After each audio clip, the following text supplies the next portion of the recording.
I'm Bronwen Maddox. I'm Director of the Institute for Government, and I'm delighted to be here this evening with this, which I will wave at the live stream camera, and very warm welcome to all of you. The book by John Kay, Mervyn King, here tonight, Radical Uncertainty, Decision-Making for an Unknowable Future, which we're going to plunge into discussing. Before we do, we've got even more housekeeping arrangements than we normally do in these days. Just to say that it is being live streamed, and if the fire alarm sounds, please go out down the stairs.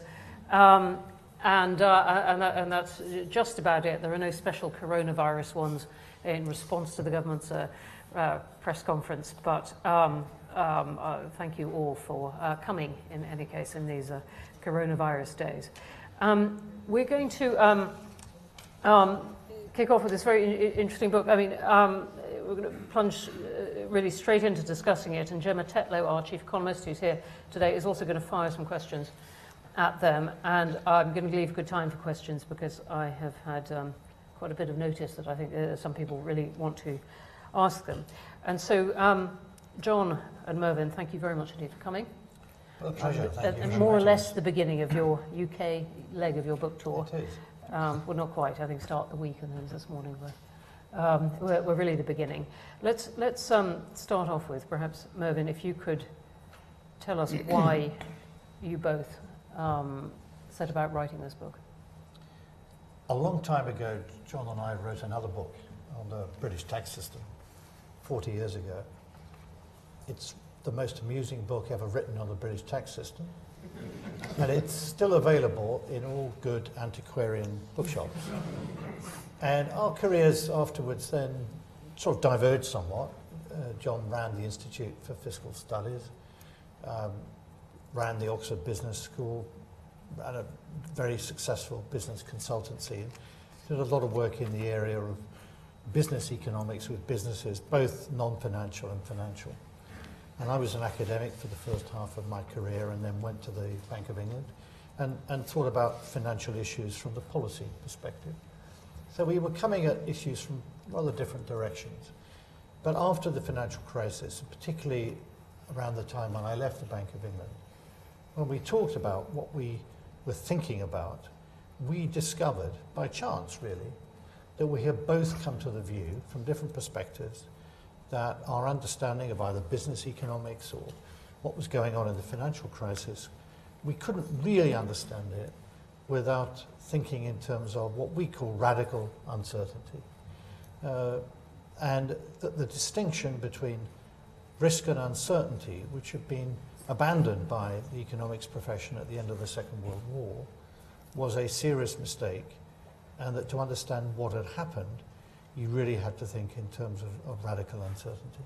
And because this is absolutely central to your argument in this book, do you want to just tell us briefly what the difference between risk and uncertainty was that economists, as you say, went on to forget? So this was a distinction introduced by Frank Knight a century ago and used by Maynard Keynes, particularly in the general theory. And risk is about events that you can attach probabilities to, and in that way come to believe that you can price risk. Uncertainty, and Keynes was very explicit about this, refers to events that you can't either contemplate in advance, or certainly you have no idea what the probabilities are that they will occur. And you can't price that, and therefore you can't tame uncertainty in the sense of believing somehow that you can encapsulate the damage created by uncertainty in the form of prices of instruments, create new financial instruments to price all risk, and therefore allocate risk to those people best able to bear it, and supplied by those people best equipped to create these instruments. And that's clearly didn't work in the financial crisis, where we discovered that the people who bought many of the financial instruments were those least able to bear it, and certainly least able to understand it. I'm going to come on to all that, and indeed what happened in the financial crisis. But John, I mean, if perhaps you can unpack this a bit for us. Why radical uncertainty? Yeah, I think it's worth elaborating that by the time Keynes and Knight were writing, Mervyn was describing, risk had already taken on a rather different meaning to the one it has for ordinary people in ordinary language. For ordinary people, risk is something bad.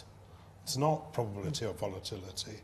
Risk is something nasty. No one ever says there's a risk I might win the national lottery, or even that there's a risk I might not win the national lottery, because people don't realistically expect to win the national lottery. So risk had already taken on a meaning different from its everyday meaning. But what Keynes and Knight and other people writing in the 1920s was clear about was there was uncertainty of a kind which you could not quantify in this kind of way using probabilistic reasoning. And that's the battle which Keynes and Knight fought in the 1920s and 1930s, and a battle which they lost. Because after the Second World War, there was essentially an American school which took over economics and had a very large influence on the practical world that said you can quantify absolutely every kind of uncertainty in terms of probabilities. Now, if we ask what uncertainty is, uncertainty arises because of imperfect information. And uncertainty can be resolvable, as we describe it, in one of two ways. It's resolvable either because you can get more information, and that deals with the uncertainty, or it's resolvable because you can describe it probabilistically, as in a card game or spinning a roulette wheel. And then the uncertainty is what is left. Sorry, you were saying uncertainty, you meant risk there. I think you said... Sorry, no. Radical uncertainty is what is left. Right. There's resolvable uncertainty and there's radical uncertainty. Right. So radical uncertainty is what is left when you've got all the information you might be able to get, or when you know about what the underlying probability distribution is, and you still don't have enough information to make you don't have all the information you might need in order to make a decision. And are you saying in some of these cases that it's actually meaningless to ask that question? It is meaningless. And we've an example at the moment of the coronavirus. The coronavirus, a global pandemic is a likely event. We've known that this might happen for quite a long time. If you ask what is the probability that coronavirus would break out in Wuhan in China in December 2019, that's just a stupid question. Nobody has the slightest idea what the answer to that is. It's not helpful to frame that kind of uncertainty in terms of probabilities. So radical uncertainty is more than just those things that you can't imagine ever happening. That is certainly part of it, but it goes much wider than that. As John said, the classic example is now the coronavirus. You knew that it could happen, but you certainly didn't know enough about it to know how serious it would be, how quickly it would spread, when it would break out, where it would come from. And all of those things are vital to be able to make any decisions. I'm going to come to Gemma in a second. I suspect there's quite a bit to say on this. But, and so you're distinguishing it also from cases where, for example, that are going to turn on human intention. Will Israel bomb Iran? That kind of thing. Or will Putin decide to stay president of Russia forever? That's a very important kind of uncertainty. And there's an uncertain... Well, one way of looking at it is, ask that question, what is the probability of a coronavirus breaking out in China in 2019? That seems a silly question. Now, people who are obsessive about trying to attach probabilities to these things, and a good example would be Nate Silver, who many of you will know as the US political pundit, who's done quite well in predicting the results of some US elections. But Silver, as I say, is an absolutely committed Bayesian. So in his book, The Noise and the Signal, he asks, quite reasonably, you can see the question, what is the probability of the Twin Towers being hit by aeroplanes in September 2001? And he comes up with an answer to that. It's 1 in 12,500. How does he get that number?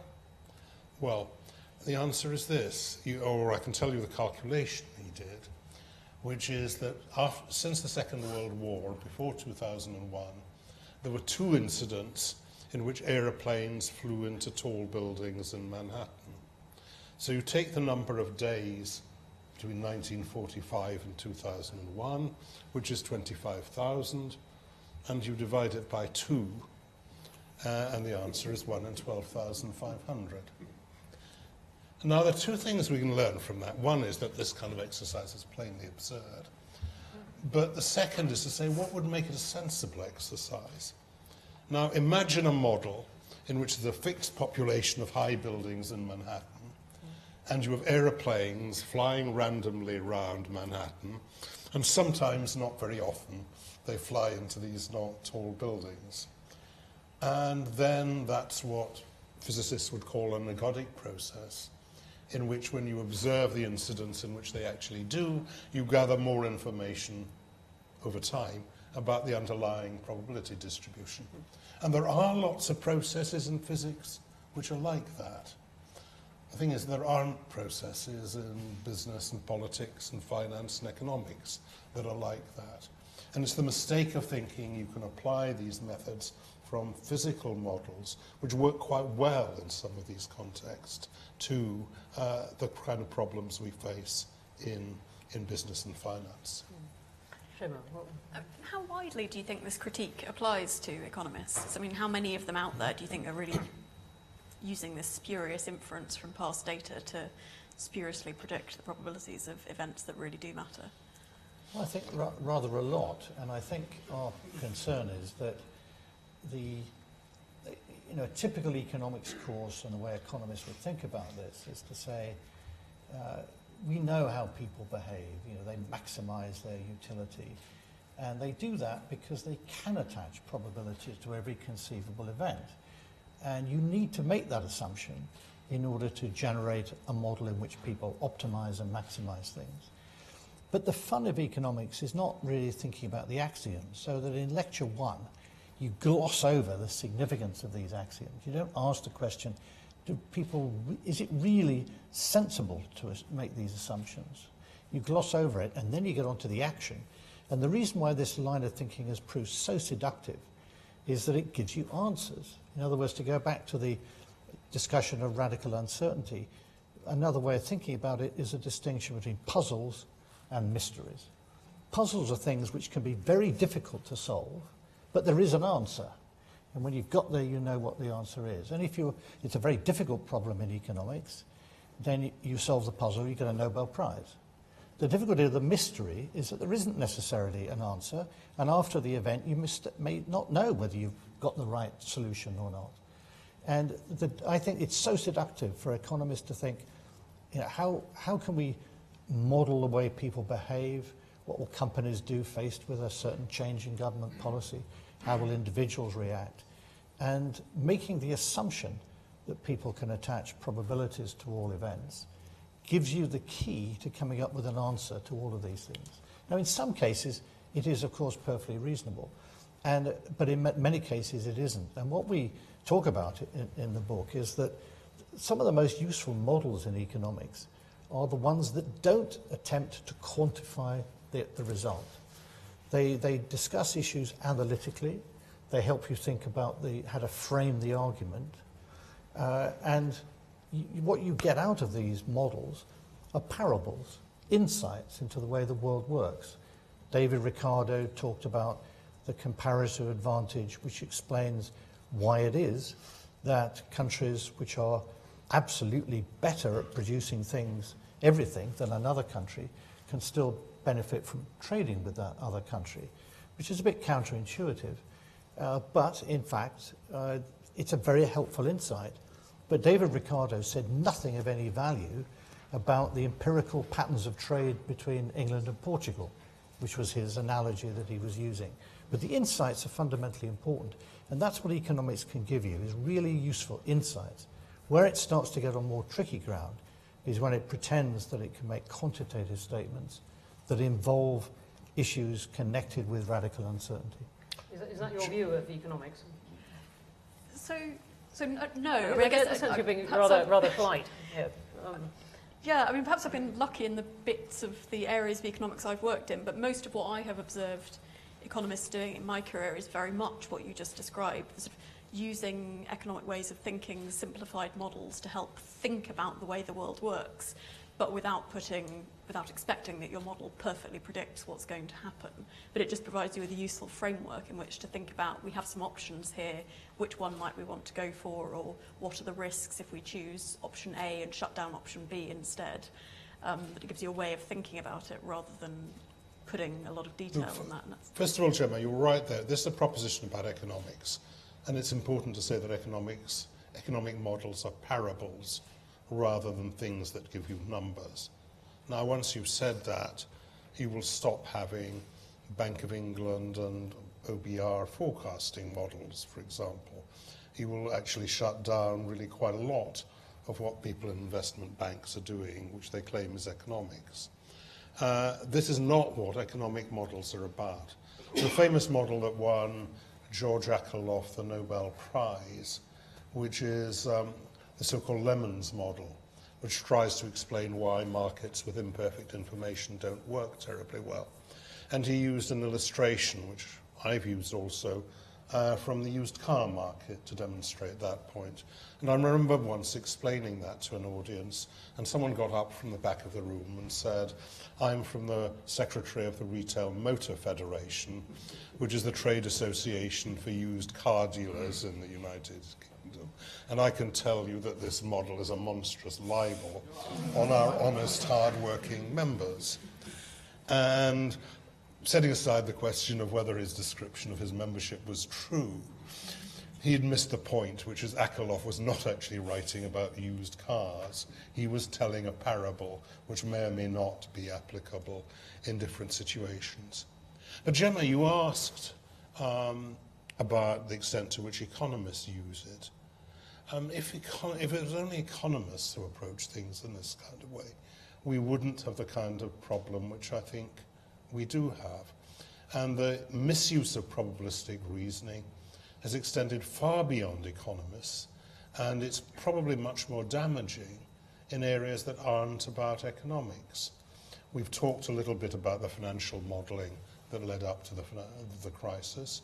We might talk about actuaries who use this kind of thing and who really believe the underlying numbers. There is a whole profession of consultancies who will build you models of almost anything you want. And they all have this structure of believing that if you build a black box and you put enough numbers in it, then you will get out an answer to either the forecast you want or the decision problem you want.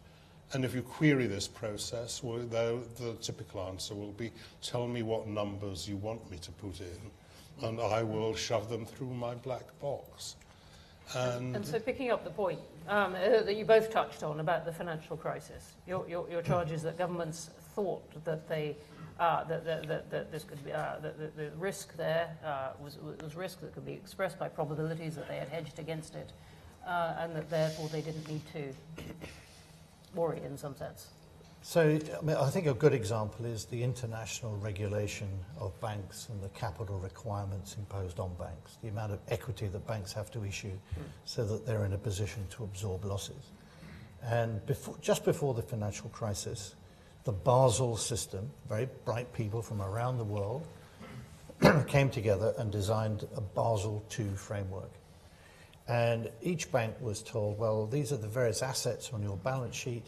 These are the weights you have to attach to these assets in order for us to calculate the amount of capital that you have to issue so you can absorb losses. And that system came into effect in England in the beginning of 2007. And a few months later on, Northern Rock applied these regulations to its own balance sheet and was able to announce publicly that it was the best capitalized bank in the United Kingdom, which was true according to the Basel II formulae. Well, a few weeks later on, Northern Rock literally ran out of money. And what was wrong, of course, were two things. One is that on the asset side of bank balance sheets, the people who designed all these said, well, we have to have numbers. So let's look at the past data. What data can we get Data was for the previous 30 years. And let's calculate how risky various assets seem to be in terms of their volatility over the past 30 years, and assume, because what else could we do if we want to make up a number, that that will be the same in the future. And so they concluded that the safest kind of lending for banks to carry out was mortgage lending, because house prices only ever go up. Well, they discovered that wasn't true. And then on the liability side of the bank's balance sheet, no account at all was taken of the risk that a bank might find that those people that were lending to it short term would either ask for their money back if they were depositors, or not roll over short-term loans to the banks. And so they would simply run out of cash. And neither of these were in the regulatory framework at all, because the focus was on, we have to have a number to design the regulations. Where can we get these numbers from? Instead of asking, so, what do we know about banking over the last 200 or 300 years? What could go badly wrong? What could go badly wrong? And the answer was not to look at numbers drawn from a period when banking had been perfectly fine, rather than recognize, as history would have told you, that banks can get into deep trouble. And it was this focus on having to have a number, doing all the fancy calculations, produce something that was completely irrelevant to trying to predict which bank might fail and which bank might not. So the anecdote with which we begin the book is that when the financial crisis started to break in August 2007, David Viniar, who was then CFO of Goldman Sachs, said, we've experienced 25 standard deviation events several days in a row. Now, if you know anything about statistics, you know you don't experience 25 standard deviation events at all, far less several days in a row. This wasn't what happened and couldn't have happened. What he should have said was that we've experienced events which are 25 standard deviation events within the context of the Goldman Sachs model.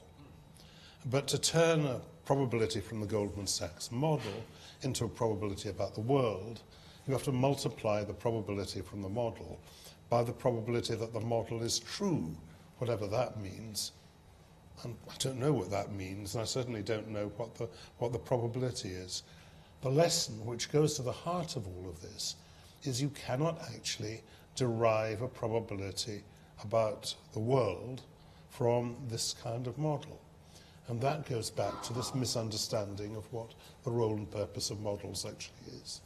Can I just probe on that? I mean, it's quite clearly absurd for Goldman Sachs to say they had any idea what a 25 standard deviation move was, or let alone that that was one of them. But you were talking before about we don't know, you couldn't have come up with a probability for coronavirus hitting Wuhan in December 2019.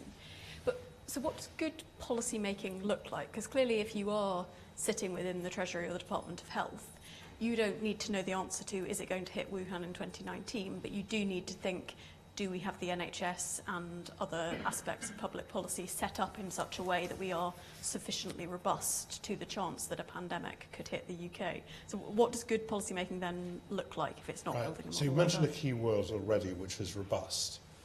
So the way one ought to think about these kind of wicked problems, which is one way in which these have been described. Wicked problems are mysteries rather than puzzles. Wicked problems are things where the problem is not precisely defined and you may not know the answer to it even after the event. But you have to provide for these. And the global pandemic is clearly one of these. Now, you can't, or we've explained why you can't and shouldn't make up loads of numbers to describe these kind of situations. What you can do instead, and what you should be doing generally, whether you're in finance or business or politics or in your personal life, is you construct what we call a reference narrative.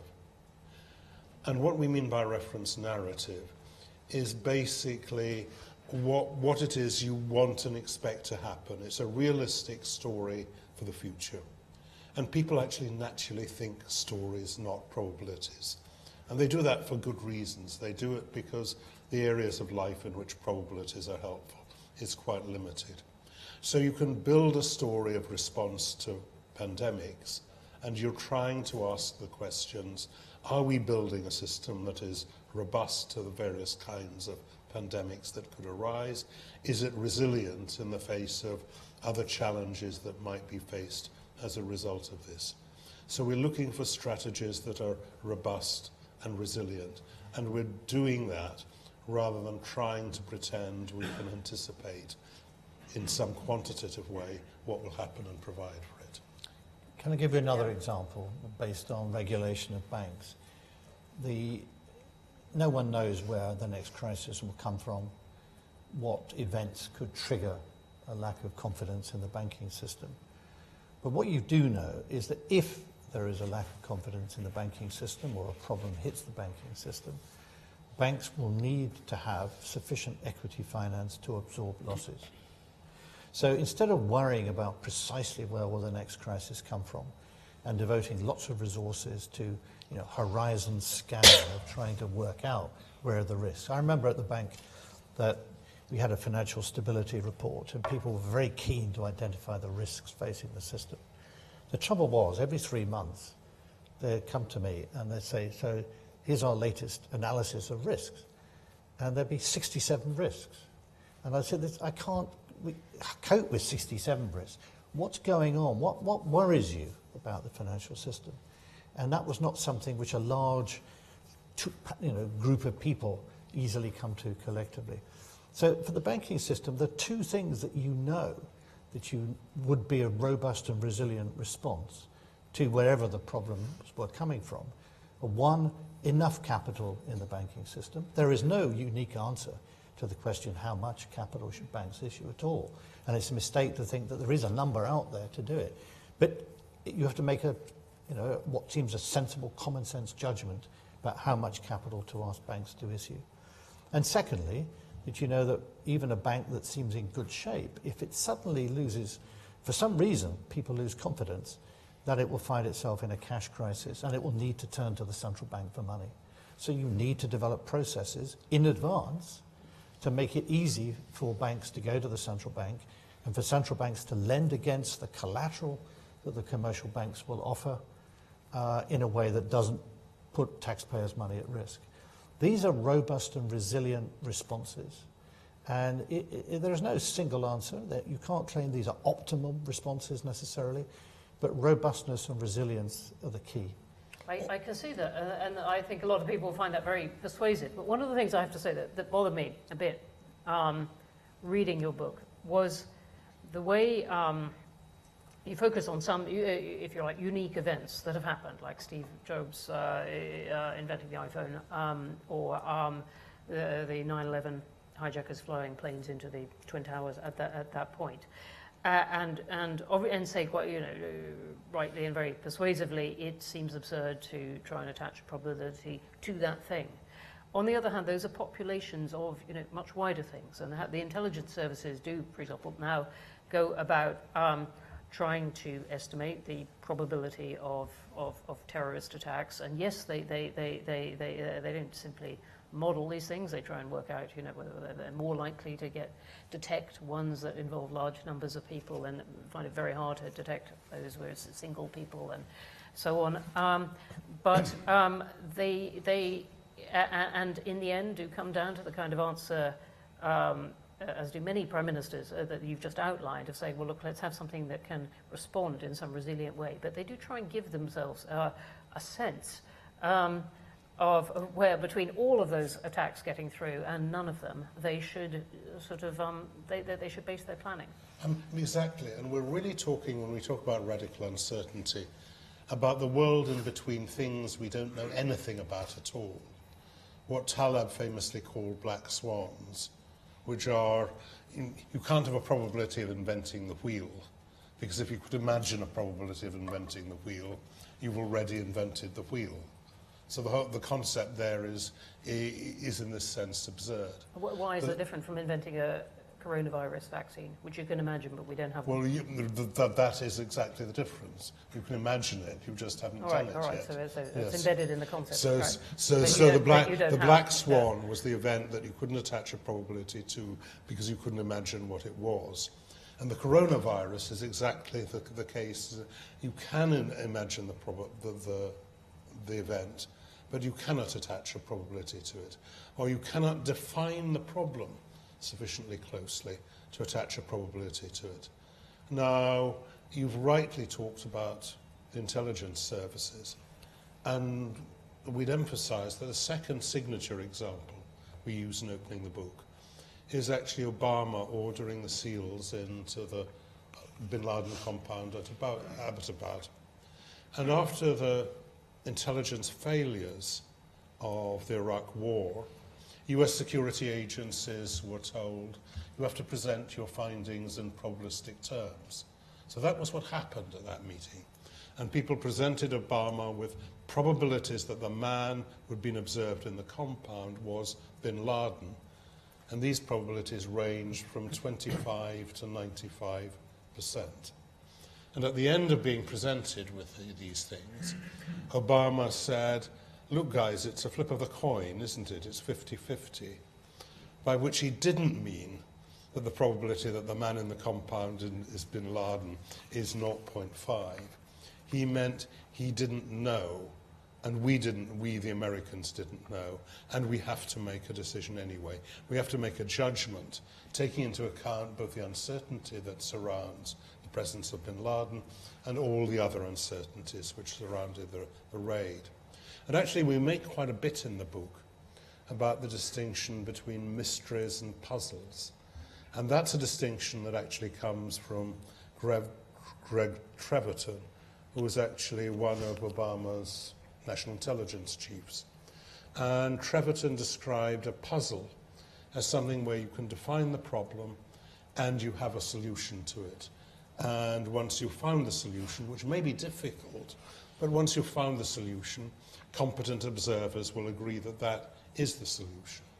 Whereas the mystery is where the problem is not so well defined, and you often don't know quite what the answer was, even after the event. Philip Tetlow, whose work some of you may be familiar with, was this good judgment project, trying to appraise forecasters. You probably noticed super forecasters not being wanted in 10 Downing Street after all. He's a super forecaster in terms of Tetlow's project. And what Tetlow has done has been to evaluate the quality of various forecasts. The trouble is, if you look at the questions which he poses in order to get an assessment of the quality of the forecast, they're really rather uninteresting questions. They're questions like, will the Donbass region of the Ukraine be given a special legal status in March 2020? Or will there be US unemployment rate exceed 4% in more than one quarter of 2020? Now, these are things that have precise answers, and you can test whether people get them right or not, but they're not really the kind of things you want to know. What you want to know is, in a much looser sense, what's going to happen in the Ukraine. Is the US economy moving into recession? And these are not questions which can be formulated in this kind of way. Part of the importance of that distinction is it makes you realize what you can actually easily do with artificial intelligence and what you can't. AI is very good now at playing chess or Go or something like that. But the characteristics of chess are you know what the rules are, and after the game is finished, you know who's won. But most of the problems we deal with are not actually like that, and they're much harder for AI to tackle effectively. Well, we could dig into these things a lot. It's a very rich book with lots of examples. It makes it very readable. I'm sorry, I can feel myself picking it, even what you've said already, because I don't think my example of trying to find out how many of 5,000, say, terrorist attempts a year gets through is actually quite the same, apart from being to do with terrorists, as your example of going to shoot bin Laden. Was he there or not? But we could pursue that. And I want to come on in a second to what you think people should do about it. Gemma, do you want to come in at this point on this? Yes, I suppose I'd just be interested in you're very clear that you think it's irrelevant to put very precise probabilities on things and try and model very precisely what's going to happen in the future. And I can see areas where that's obviously failed in the past. But I just wonder, how much of a sense of if we take the coronavirus, and you talked about what robust policy and resilient policy looks like, but there's clearly a decision for any government between tying up vast quantities of money in having NHS facilities sitting there empty just in case we have a pandemic and we need to hospitalise vast numbers of people and put them on respirators. We choose not to do that. So we choose a robust policy framework that's somewhere less than that. So policymakers must have in their mind some probability that there's going to be a pandemic and they're going to regret the fact that they didn't have 50 NHS hospitals sitting there to deal with hundreds of thousands of cases. I agree with everything you said, apart from using the word probability, because it's certainly important for governments to recognise that there could be a pandemic, and maybe that they think it's likely that at some point there'll be a pandemic. But I would say that nothing is gained by making up a number to say, actually the probability of a pandemic is 37%, because we have no idea, and it doesn't help to make up a number that will in the end just confuse the argument. What has to happen is that you ask the question, so really what's going on here with this? Is this a serious pandemic or not? And there's no easy answer to any of these things, but probabilities don't help. So let me give you one example from the past involving WHO, which I think brings this home rather neatly. When AIDS first started to spread, WHO was very worried about how quickly it would spread in southern Africa. So they built a very complex black box model of demographics in each of the countries in southern Africa and linked them together. It's a very complex computing project, very detailed. One of the key parameters in the model was the average number of sexual contacts per person per year. And they put a number in based on some observations, made it up, essentially put it in. And they invited then Bob May, who was our chief government scientist for a while, very distinguished mathematician, physicist, biologist, to come and have a look at this. And he didn't get involved in the entrails of the model. He said to them, okay guys, so what's going on here? You've got a parameter called the average number of sexual contacts per year, and you've never asked yourself the basic question, does it matter whether the average number of contacts, say it's 100 a year, does it matter that it's 100 with the same person or 100 with 100 different people? And once you think about the science, you realize that it makes an enormous difference between those two. The model and all the complexity and all the detailed numerical work was absolutely useless because they had not asked the basic question, what's going on here? And it took Bob May to go there and say, this is the parameter that you should think about, and you need to go out now and find out more information about this. Once you've done that, maybe you can bring it back to the model, and the model may tell you something useful. But it's this, somehow this problem we have, which is that the people who produce the black box models, maybe there are a lot of them, they may be young and inexperienced, they don't really know how to interpret the results, and the politicians and decision takers are just given numbers and output from a black box model, and they either have to accept it or reject it. And we need to change that culture and get people to start to ask the deeper questions, which you in your work do naturally. All right, so I want to come to questions really quickly, but really soon. But what do you think people and governments, which is not the same thing, should do? Right. You ought to give yourself options. That's the largest contribution to dealing with uncertainty. And if you're talking about coronavirus, this is not a matter of pretending that you know what's going to happen, but giving yourself options which might turn out, inexpensive options as far as possible, which might turn out to be valuable if things go in various directions. I think we've all seen the video of the Chinese putting up a hospital in 2 weeks. And the idea that you ask yourself questions about, can you build a very cheap hospital, which is not the hospital that most people would like to go into, but the kind of hospital that ideally would enable you to, if you needed to hospitalize 1 million people, might make it possible to do that, and would not be too large a waste of money if it turns out that it's not needed. That's positively giving yourself options. We give examples of massively successful long-term historical options. Building the embankments in London. Nobody knew you were going to run a superhighway across the top of the embankment or put a tube line parallel to the sewer in it. Indeed, if you put it through the Green Book, which is the normal government project appraisal manual, you would have found yourself calculating the effect on the speed of hansom cabs in Fleet Street and misconceptions about the diseases which came from bad sewage, which were prevalent in the 1860s. Or the grid plan in Manhattan is another good example of that kind. And Manhattan gives you an example of cutting yourself off from options at the same time. If you ever wondered why it takes so long to get from Kennedy Airport into central Manhattan. This is my single favourite bit in the book. The answer is, right, because Robert Moses, who built the expressways, who thought he knew the answer to almost every problem, and to some of them he did, but he built these expressways in ways such that they couldn't be widened, and they couldn't accommodate any additional transport links, such as like a light rail link going down the middle. If he had, as other people did in different cities, then you could transform that journey relatively quickly. Given what has happened over the 100 years, the 70 years since he did that, it's simply impossible. All right, any other things before we go to questions that people should do or government should do, apart from options? We should open it to questions. Fine, let's have some questions. Over here, it's second from the wall, and then I'll go over.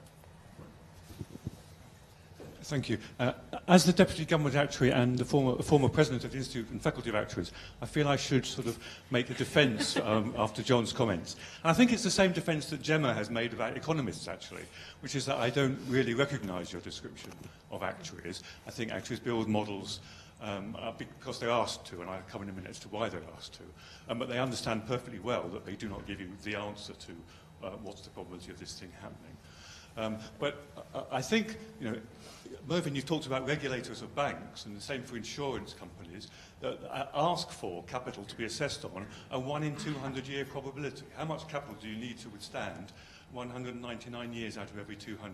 So they're kind of forcing you into the mindset, which is the wrong one, as you've just described.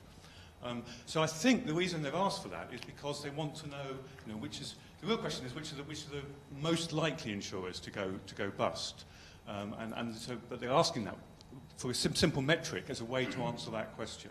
And maybe there's got to be a different way of answering that question. So let me take that, you know, once in 100 years event.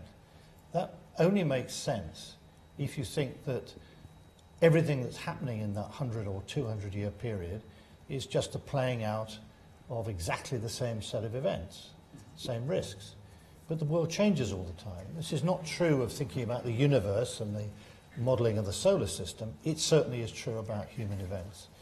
And you know, it was interesting that after the financial crisis, two of our most distinguished econometricians, David Hendry and Graham Misen, wrote a paper saying they'd now discovered the secret to why the forecasts of the failure to forecast the financial crisis came about.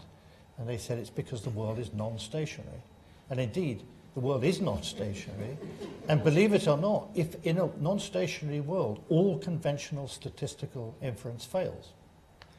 The whole effort of econometrics in the post-war period was to say, well, we know the economy is growing, so in that sense it's not stationary, but if you take percentage changes over time, then those things are stationary. So we can model the economy in that way. That presumes a great deal about the structure of the economy. And when you get events like the financial crisis, the basic assumption on which statistical inference is based on that period just falls down.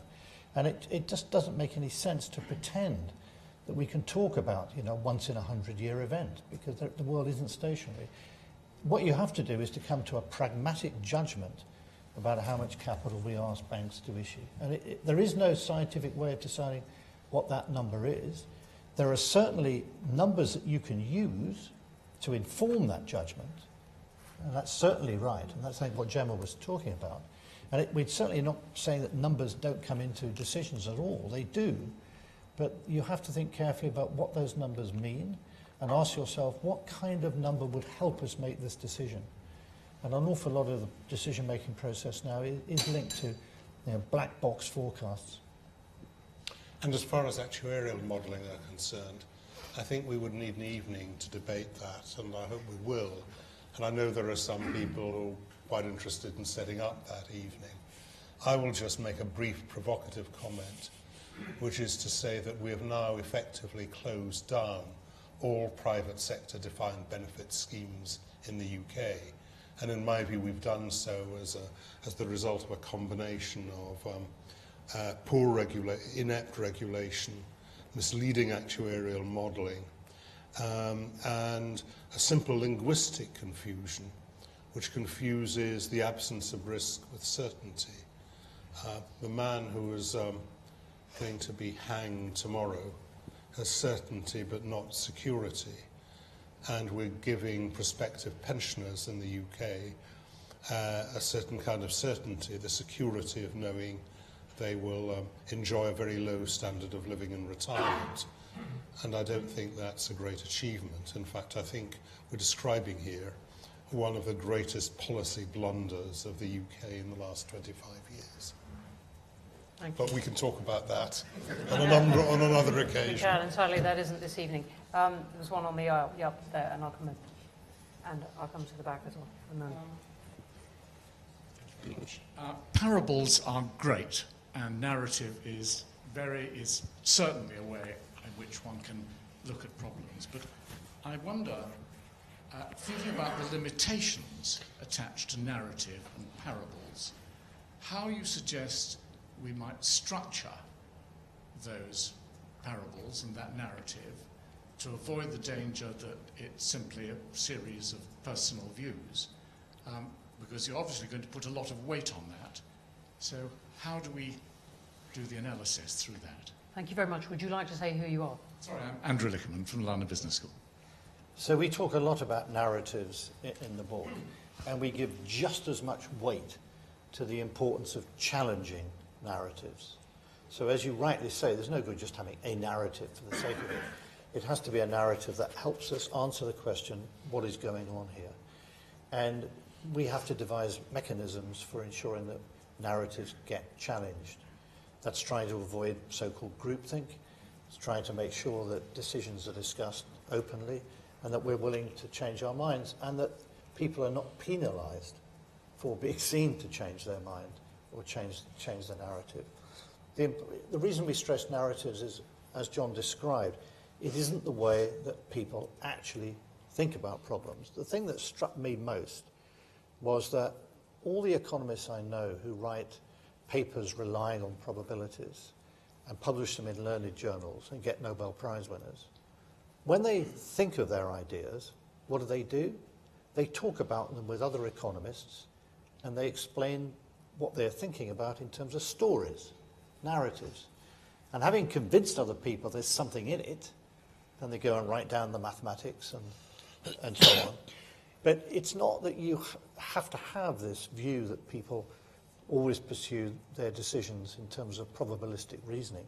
We actually naturally use narratives. And it's linked to the other key thing we stress in the book, which is we make decisions often in groups, collectively.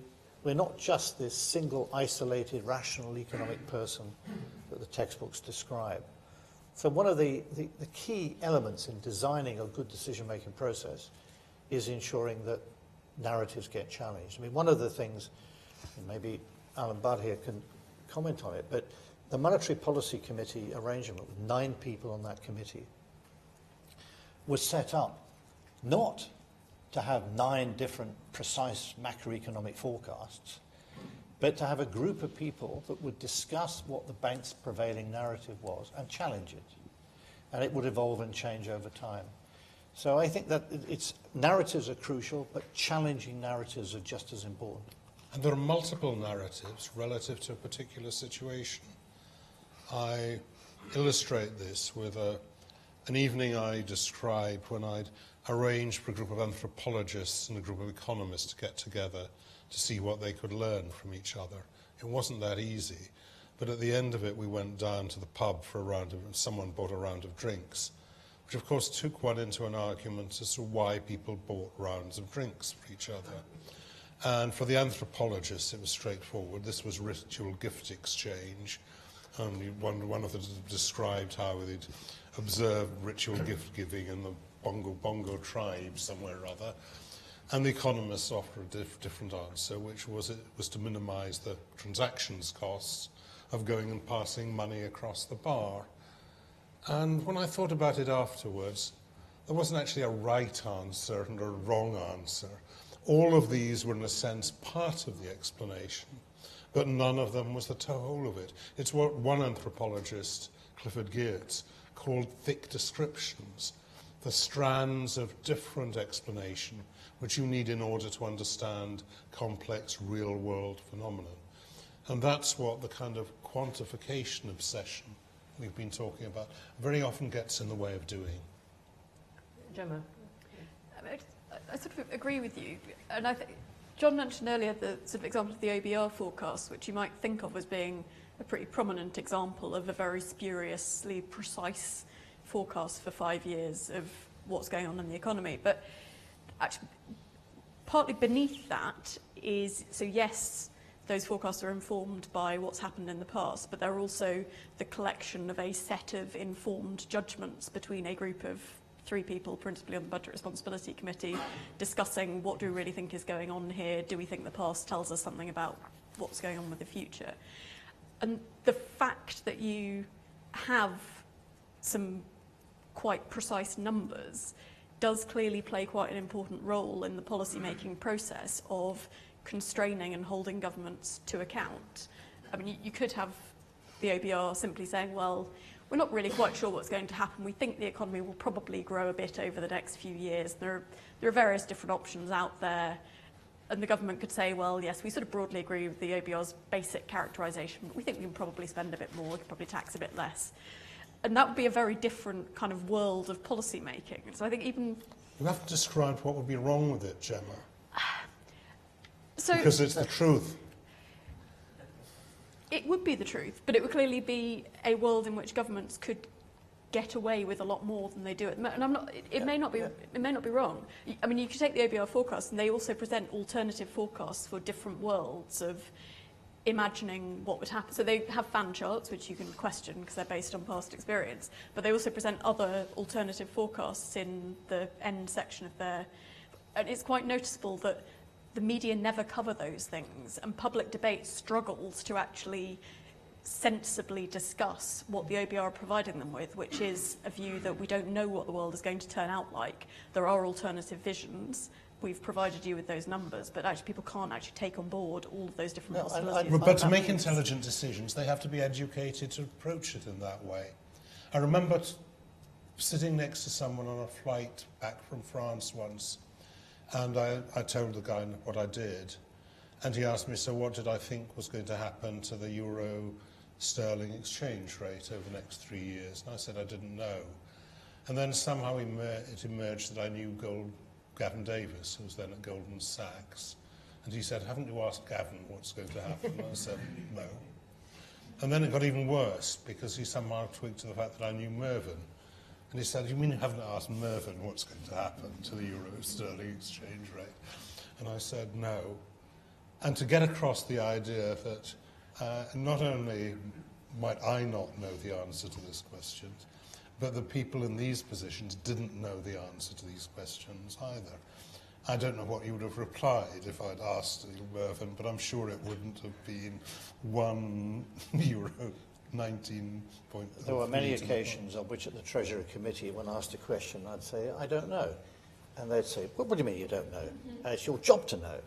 And I would say, it isn't my job to know, because with great respect, neither you nor I can possibly know that. Now, the value of the OBR forecasts, I think, is that they do 2 things. One is that they help you to understand how numbers put together must add up. There are certain constraints, not just add up in an accounting sense, but that we know something about the relationship between, say, consumption and income and exports and so on. This can be helpful and valuable. And particularly what is useful is the ability to do sensitivity analysis. That is, how would the budget deficit or expenditure and revenue forecast deviate under certain assumptions. Gives you an idea of order of magnitude. But the trouble is that, and this is the reason why it is so difficult to present these in a way that it can be taken in a sensible and useful way. When you listen to a chancellor stand up in their budget speech, and I sort of can hear Gordon Brown's voice booming away. The growth rate of the British economy will be 3.2% this year, 2.7% next year, 3.3% the year after, and so on. And then the figure for the budget deficit will be 12.6. This is a misuse of data and of numbers, and it's not helpful. And it's a very silly way to pretend that the black box models can be used in that way. When I was doing economic consultancy, people would ring you up and ask questions like, what is the euro-sterling exchange rate going to be in 3 years' time? And what I thought was the appropriate answer to that question is to say, I don't know. If you tell me why you want to ask that question, we'll try and work out a sensible question to which it's possible to get the answer. Now, that didn't cut any ice. And it didn't cut any ice for several reasons, one of which was mostly the person who rung up had been told by some superior or someone trying to fill in a spreadsheet to find an answer to this question. And secondly, because there was actually someone at an investment bank who would say, well, we think it's going to be €1.19.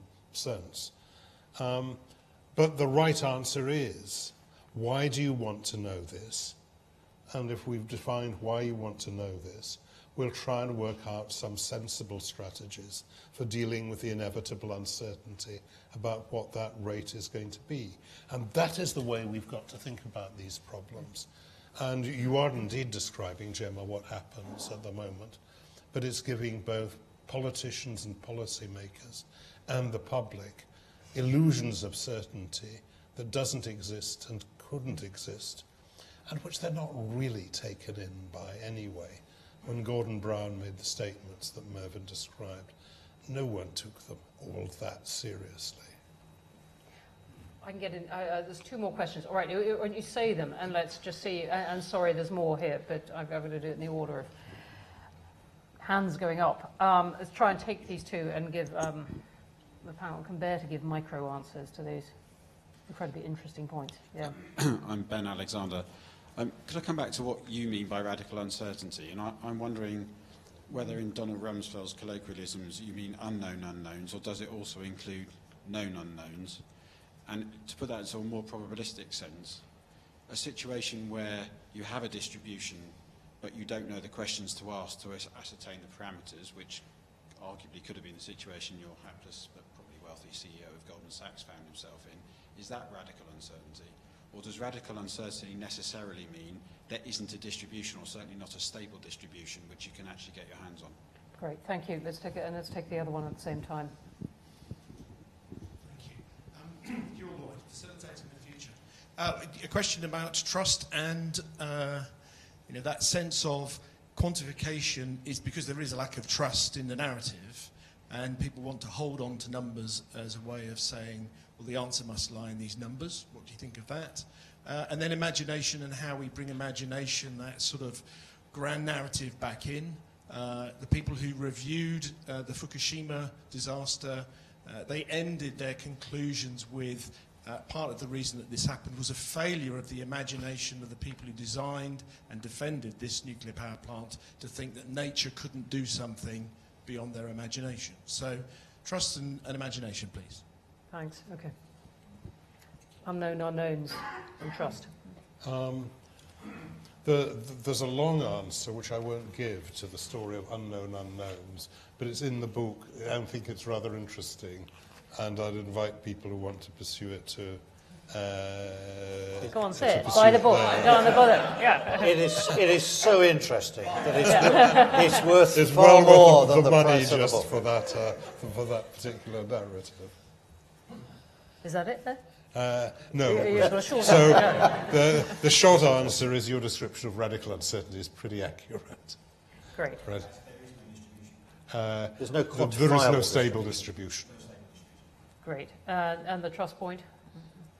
And on the trust point, there's a really important issue there, which is that these kind of, well illustrated by these kind of financial models, which were trying to derive 95 or 99% probabilities. There are no 99% probabilities in the real world, because there are always events which were not framed in terms of your underlying distribution. And that's why we need strategies that are robust and resilient to deal with these. Gemma, last thought. Yes, I mean, on your point of imagination and grand narrative, I think my two reflections on reading the book and sort of listening to this discussion is, firstly, you might be forgiven in reading the book to thinking we've got too many economists and too many experts. And actually, I think my takeaway would be that you sometimes have too few. So part of what we've been talking about is the tendency to construct black box models and for people to just use those and assume that the output that comes out of them is true without doing enough of the intelligent thinking of what is it that I'm assuming, what am I drawing on to try and come up with that answer. So I think you actually need more experts to come up with that sort of imagination and narrative that helps understand what you're coming up with. But also, I mean, your case of Fukushima, you need experts, but you need humble experts who aren't overly confident in their own ability and their own understanding of the world, that they acknowledge the point that there may be something they haven't thought of and they need to think about that as well. Humble experts. We're going to have to stop there, and we've just getting into the heart of it. I suspect that it's these points on narrative that particularly would have fueled us if we'd kept on going, say, another half hour, which we can't. But we're going to go next door, and those of you who want to join us for a glass of wine, and indeed see John and Mervyn signing their book, Radical Uncertainty. You can go and buy a copy next door. Please do that. But in the meantime, can you join me in thanking the three of them?